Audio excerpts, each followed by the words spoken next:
Hello, good evening, everybody. Today is February the 4th, Sunday, 11:37 p.m.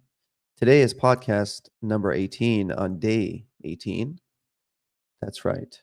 It is day 18, podcast 18 on the 30-day podcast sprint where I have committed myself to doing 30 podcasts in 30 days.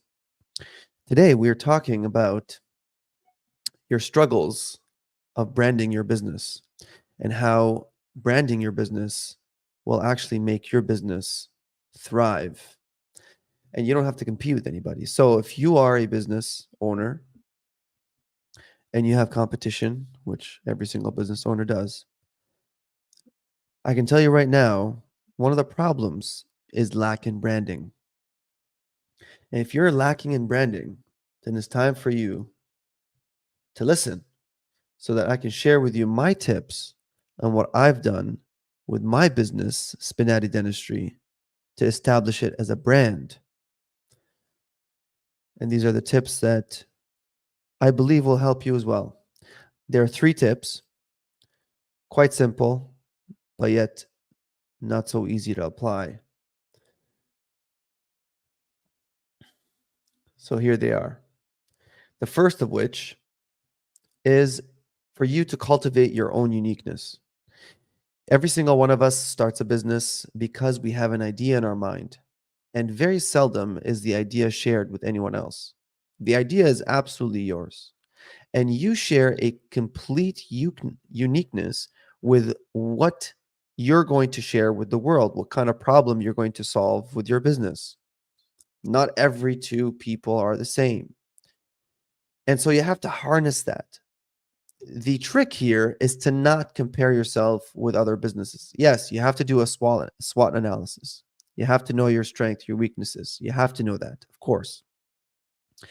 But what I'm talking about is how to use yourself, your company, as a brand to be established in the community so that you can serve people with their problems. Because that's the whole point of having a business, is to solve people's problems. I'm in the business, in my dental business rather. My dental business is in the business. Okay, my dental practice is in the business of solving problems cosmetically through a digital realm. That's the way that I started my practice. Through a digital realm using a system that is that is replicable, and that every single person still feels that it's unique to them. It addresses the problem of lack of education. So the philosophy of Spinati Dentistry is to address dentistry from the standpoint of helping patients understand how their oral health is in the state that it is and how they can prevent problems from happening in the future, thus saving themselves a ton of money and a ton of time at the dentist. That's the angle and uniqueness that came about from Spinati Dentistry. So that's the first step, is for you to cultivate your own uniqueness. When I started in concurrent in uh, congruence. I started a podcast. Okay, I called it. This is the podcast that I started in 2019, which is Discover with Spinati. It wasn't done from home. It was actually done from the actual clinic. And I invited people and I invited the community, and I just wanted to get to know people. And so that is the voice of the clinic. Okay, that's the voice of the brand. Okay, I am the voice of Spinati Dentistry. I'm also the voice of Discover with Spinati. So that is the number one thing, is that when you establish a proper brand, it's very difficult to beat a brand. It's not easy to beat a brand, because once a brand is established, then people know that this is what the brand stands for. This is the philosophy of the brand. The other thing that, as part of cultivating your uniqueness, is to be involved in the community. So one of the things that I started with Spinati Dentistry is to invite literally everybody And I went to business to business, literally. I went door to door to try to invite people to a grand opening, which was very successful because I invited a lot of people to it. But I tried to involve the community, and that establishes the brand. Because if you're starting something new, you need to let people know, right? And what better way to let them know than to knock on their door? And the third is to leverage social media. Now, one of the things that I've done is use social media from the perspective of videos. And I have practiced to the point where now I'm comfortable to speak to the camera so that I can deliver value to you so that you can benefit. And social media is so powerful. A lot of people think that social media doesn't work. A lot of people think that social media is hush bosh, and it doesn't work. And it's kind of just it's the old fad, and now the new thing is coming on the block, whatever that is, AI, I guess. But whatever it is, I'm telling you right now that social media will help you tremendously with establishing your brand. So the first thing is to cultivate your uniqueness, okay? By doing something that is unique to your own business. Number 2 is to implement repeatability with systems. It it serves no purpose at all for a client of yours or a patient of yours to come through the door, receive excellent service, and then to come back and receive really poor service. That is an inconsistent level of service. And so there's going to be a cognitive dissonance at that point where they're going to be like, why did I receive good service then? And now I'm not receiving good service. This is probably not a company that I want to do business with.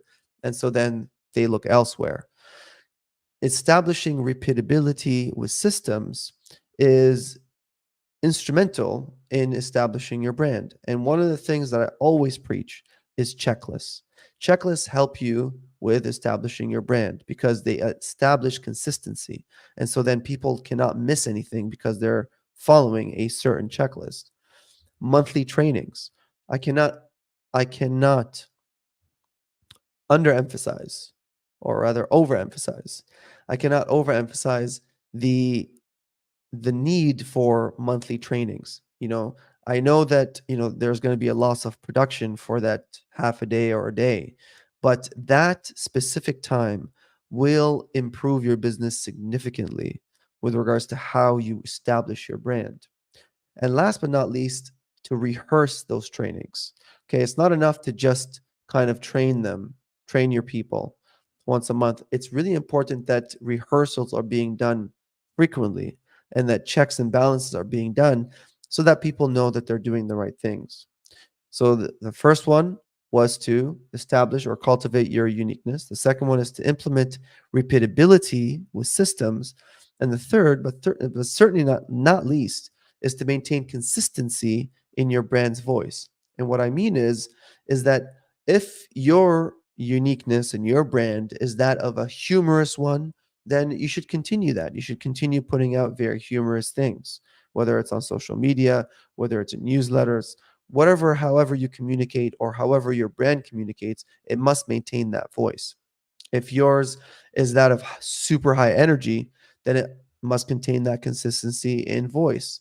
If yours is that of professionalism, such as, for instance, Costco, then that's how the brand is established. Now, establishing of a brand obviously takes time and it takes a while, and there's going to be mistakes being made. But the more consistency that you can establish in your brand and in building your brand, the more that people will recognize that as a brand that they want to actually deal with and do business with. The second example of maintaining consistency in the brand's voice is the quality of focus, such as that of Oprah. So Oprah, when she brings in an interviewee, a guest, when she brings them in, she brings in really good quality questions along with the good quality guest. And that's her brand. And that's why people trust Oprah to tell things that are actually factual and that will benefit them. And lastly, there is something called Mayo Clinic. And if you haven't heard of them, I suggest you check them out. Okay. They're in the States, they're not in Canada, but they have a philosophy and their brand, their brand's voice is established through their philosophy of care. And their philosophy of care is that of interdisciplinary care. So they have a specific way of treating every single patient so that they have multidisciplinary approach to dealing with your medical problems, okay, or medical issues. So these are the three tips in order for you to establish a proper brand for your business, whether it's dentistry or otherwise. The first one is to cultivate your uniqueness. The second one is to establish repeatability through systems. And the third, but certainly not least, is to maintain consistency in the brand's voice. I hope that helped. I hope that provided some value. Continue building your business. Be motivated. 2024 is your year. You're going to rock it. Stay good, stay healthy, and always keep smiling. Good night.